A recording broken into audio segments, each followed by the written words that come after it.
Welcome to the Slop Temple. We pray this video helps. You start by removing distractions. Unplug external drives, hubs, and USB devices so they cannot block boot. Now force a restart. Hold the power button for 10 seconds to cut power, then press power once to attempt a fresh boot. If you can remove the battery safely, do so and wait 10 seconds before reconnecting. This clears residual power and can reset low-level hardware states.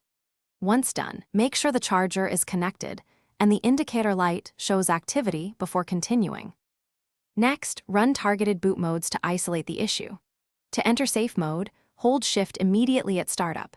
This loads minimal drivers and disables login items so you can test if a software conflict is the culprit. If safe mode doesn't help, reboot to recovery mode with Command+R and use disk utility to repair the startup volume.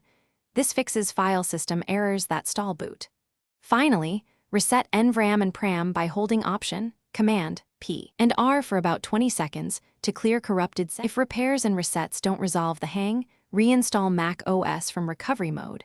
Choose Reinstall Mac OS and follow prompts. This replaces system files without erasing your data unless you select otherwise. If the problem persists, run Apple Diagnostics by holding D at startup to test RAM, GPU, and the logic board. Take note of any error codes.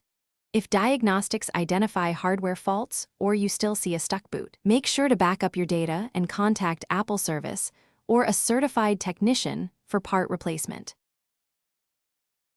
Thanks for watching. Consider subscribing if we helped you.